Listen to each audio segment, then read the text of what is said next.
ईशान के सामने आया सवी के रेस्टोरेंट में जॉब करने की सच्चाई। जी हाँ दोस्तों, गुम है किसी के प्यार के आगे आने वाले एपिसोड में बहुत ही बड़ा धमाका होने वाला है, जहाँ सवी ईशान से घर लेट पहुँचती है। वहीं ईशान आ जाता है पहले तो रीवा उसको भड़काते हुए नजर आती है कि सवी अक्का साहब से बदतमीज़ी करने लगी है और किसी की इज्जत नहीं करती तो कम से कम अक्का साहब की तो करे। दूसरी तरफ जब पीछे से सभी ये बातें सुन लेती है, फिर रीवा को चिल्लाते हुए नजर आती है कि आप मेरे पति को मेरे पीठ पीछे क्यों भड़का रही हैं।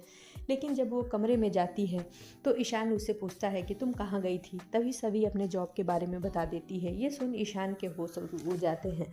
वहीं ईशान ये फैसला लेता है कि सभी इस काम के बारे में तुम किसी को नहीं बताओगी और जब तक मैं ना कहूँ किसी से ज़बान लड़ाने की और किसी को इसके बारे में बताने की ज़रूरत नहीं है। वहीं सभी कहती है कि ठीक है, मैं ऐसा ही करूँगी। लेकिन ईशान कहता है कि मेरी एक शर्त है, तुम्हें हमारी एक बात माननी पड़ेगी। रिसेप्शन तक तुम अपनी जॉब पर भी नहीं जाओगी, बाद में मैं कोई ना कोई रास्ता निकाल लूँगा, अभी तुमको मेरी बात माननी ही पड़ेगी। वहीं सभी कहती है कि ईशान सर, मैं इस मामले में आपकी कोई बात नहीं मानूंगी, मुझे एक दिन की भी छुट्टी नहीं लेनी है।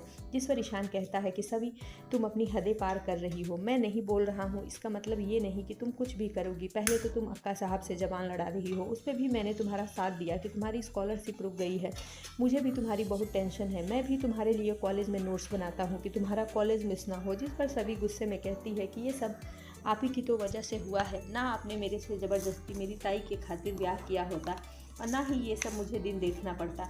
ये सुन ईशान बहुत परेशान हो जाता है और अपने कमरे में चला जाता है। वहीं ईशान को परेशान देख सभी उसके पास जाती है और उसे सॉरी बोलते हुए नज़र आती है और कहती है कि क्या करूँ ईशान सर, मैं खुद इतनी परेशान हूँ कि अपनी पढ़ाई का खर्चा मैं कैसे चलाऊँगी, अपने आई बाबा का सपना कैसे पूरा करूँगी। वहीं ईशान समझाते हुए नज़र आता है कि सभी, तुम्हारा एक सेमेस्टर ही केवल बचा है, उसकी फ़ीस अगर मैं दे देता तो तुम अपनी पढ़ाई पूरा करने के बाद IAS ऑफिसर जब बन जाती, जिस तरह से तूने मेरा 6 लाख का हिसाब किया है वैसे ही उसमें और ऐड कर लेती, उस टाइम तो मुझे चुका देती, अभी इस सब प्रॉब्लम में पड़ने की क्या ज़रूरत है। जहाँ सभी कहती है कि नहीं ईशान सर, आपने पहले ही मेरे लिए बहुत कुछ कर दिया है, मैं आगे और मदद नहीं लूँगी। जी हाँ दोस्तों, अब देखते हैं कि क्या धमाका होता है भोसले निवास में सभी के बाहर।